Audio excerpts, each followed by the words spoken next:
दमोह में स्वास्थ्य विभाग की कार्यप्रणाली पर कलेक्टर के औचक निरीक्षण ने कई गंभीर सवाल खड़े कर दिए हैं। सरकारी दफ्तर का समय सुबह से तय है, लेकिन 21 कर्मचारी निर्धारित समय पर कार्यालय में मौजूद नहीं मिले। सवाल सिर्फ कर्मचारियों की हाजिरी का ही नहीं है। कलेक्टर के निरीक्षण में सीएमएचओ स्टोर में ऑनलाइन रिकॉर्ड और मौके पर मौजूद दवाओं के स्टॉक में अंतर मिला। इतना ही नहीं, अवधिवार दवाइयां भी मिली हैं। सवाल सिर्फ कर्मचारियों की गैरहाजिरी का नहीं, कलेक्टर के निरीक्षण में सीएमएचओ स्टोर में ऑनलाइन रिकॉर्ड और मौके पर मौजूद दवाओं के स्टॉक में अंतर मिला। इतना ही नहीं, अवधि पार दवाइयां भी मिली। अब सवाल यह है कि जब स्वास्थ्य विभाग के जिम्मेदार कर्मचारी ही समय पर कार्यालय नहीं पहुंचेंगे तो दूर दराज के स्वास्थ्य केंद्रों की व्यवस्थाएं कैसे चलेंगी? जरूरतमंद मरीजों को समय पर दवाएं कैसे मिलेंगी?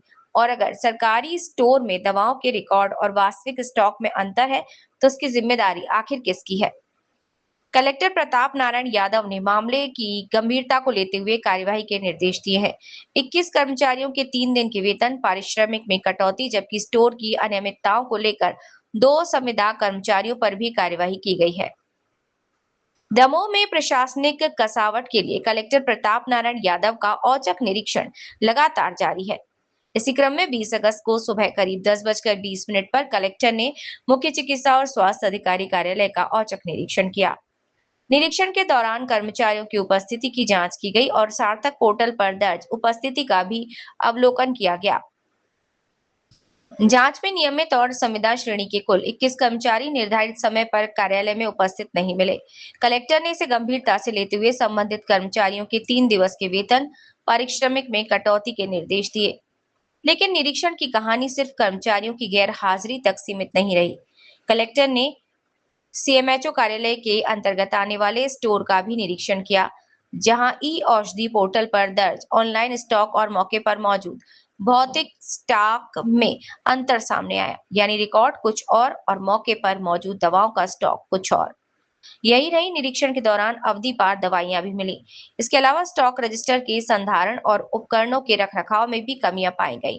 अब सबसे बड़ा सवाल यही है कि स्वास्थ्य विभाग जैसे संवेदनशील विभाग में दवाओं के स्टॉक का रिकॉर्ड आखिर दुरुस्त क्यों नहीं था? और अगर दवाइयां अवधि पार हो रही थी, तो उनकी समय रहते निगरानी क्यों नहीं की गई? प्रथम दृष्टया लापरवाही के मामले में संविदा फार्मासिस्ट रमाकांत उमरे और संविदा data entry operator Naresh Ahirwar को शासकीय कार्य से विरत किया गया। जांच अवधि में दोनों के पारिश्रमिक में 50% कटौती की कार्यवाही की गई। मामले की निष्पक्ष जांच के लिए डॉक्टर विक्रांत चौहान को जांच अधिकारी और डॉक्टर रेक्सन एल्बर्ट को प्रस्तुतकर्ता अधिकारी नियुक्त किया। जांच अधिकारी को निर्धारित अवधि में जांच प्रतिवेदन प्रस्तुत करने के निर्देश दिए। कलेक्टर के इस औचक निरीक्षण ने स्वास्थ्य विभाग के दफ्तरों में समयबद्धता और जवाबदेही पर बड़ा सवाल खड़ा कर दिया है। एक तरफ 21 कर्मचारी समय पर कार्यालय नहीं पहुंचे, तो दूसरी तरफ सरकारी दवाओं के ऑनलाइन और भौतिक स्टॉक में अंतर मिला और अवधि पार दवाइयां भी सामने आई हैं। अब निगाह जांच रिपोर्ट पर है। क्या सिर्फ वेतन कटौती तक कार्यवाही सीमित रहेगी या लापरवाही के लिए जिम्मेदार लोगों की जवाबदेही भी तय रहेगी? फिलहाल प्रशासन ने जांच शुरू कर दी है। जांच रिपोर्ट सामने आने के बाद ये स्पष्ट होगा कि स्टॉक में अंतर और अवधि पार दवाओं के लिए कौन जिम्मेदार है। कलेक्टर की कार्यवाही ने इतना जरूर साफ कर दिया है कि सरकारी स्वास्थ्य व्यवस्था में लापरवाही, गैर हाजिरी और रिकॉर्ड में गड़बड़ी को अब नजरअंदाज नहीं किया जाएगा। क्षेत्र में जब हमारे द्वारा अस्पतालों का निरीक्षण किया गया, दौरा किया गया, तब इस संज्ञान में आया कि कई तरह की दवाइयां अस्पतालों में उपलब्ध नहीं थी। जब उनसे जानकारी ली गई बीएमओ से या जो भी वहाँ के प्रभारी हैं उनसे, उनके द्वारा बताया गया कि हमारे द्वारा इंडेंट भेजे गए हैं पर दवाइयाँ अभी हमें जिले से इशू नहीं हुई हैं।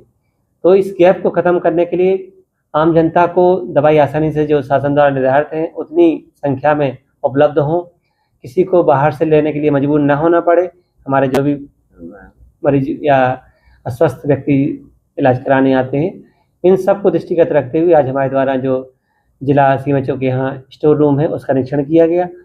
उनसे देखा गया कि 2025 में भी जो इंडेंट आए थे, जो डिमांड आई थी, लोगों की रिक्वायरमेंट आई थी अपने विभिन्न अस्पतालों से, उनको भी अभी तक इशू नहीं किया गया। इस तरह के 16 इंडेंट पाए गए।